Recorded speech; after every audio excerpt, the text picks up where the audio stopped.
Bill, great to see you again.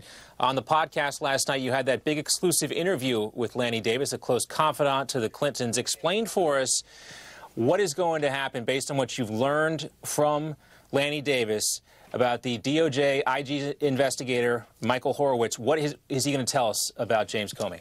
Well, Lanny Davis is a very loyal attorney and close friend of the Clintons.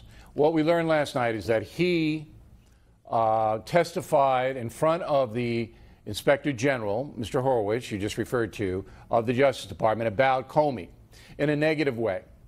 In a negative way. It's very important. And Lanny Davis also handed over documents. So you have a rather unique situation. Comey's book comes out next Tuesday, starts his media blitz over the weekend. Both sides hate him. The Trump people despise him. The Clinton people despise him.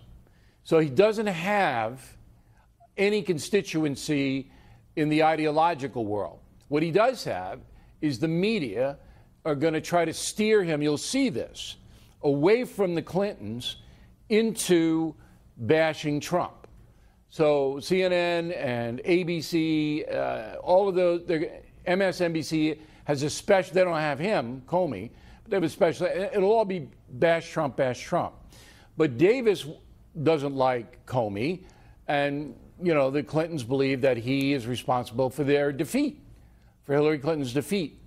So there's a lot of harsh things coming James Comey's way. It'll be very interesting to see how the media plays it. Yeah, you indicated some sort of coordinated attack with the media and with the folks who are not who want to support James Comey to bash President Trump. We'll see what takes place. That first interview is scheduled to air this Sunday on ABC News. Speaking of the special counsel, a lot of talk about President Trump perhaps firing Robert Mueller, perhaps firing Ron Rosenstein. What happens, though, if President Trump does start firing these folks? Well, he can't fire Mueller because that would be impeachment, and the rest of his term would be just taken up with this crazy stuff. I said last night on BillO'Reilly.com that Donald Trump has to learn from history. When Richard Nixon started firing special counsels, that was the end. All right? When Bill Clinton started attacking Ken Starr, he got impeached.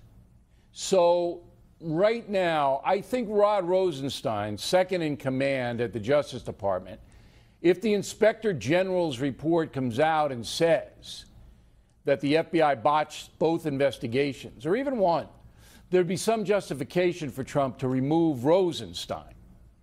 So that could happen, but it would have to be based on something that the Justice Department puts out.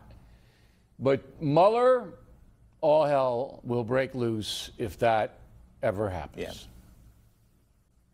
Yeah, President Trump seems to know that. At least those around him seem to know that, and they're urging him not to move forward with that move. Let's talk about Paul Ryan a little bit, too, as we wrap up here. He's heading for the hills.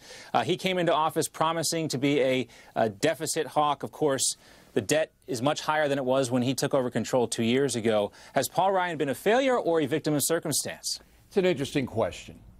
I'm not a congressional expert. I don't follow those pinheads that closely.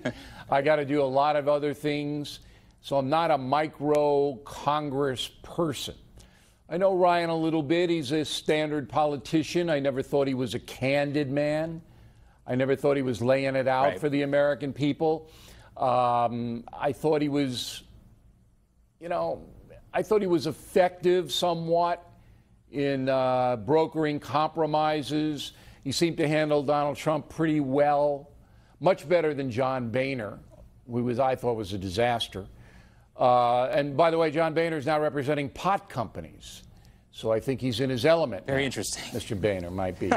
But I wish Paul Ryan the best. I think McCarthy from California will be the new speaker if the Republicans maintain control. I do believe that Paul Ryan will pack it earlier than November. You'll probably see him get out of there in May.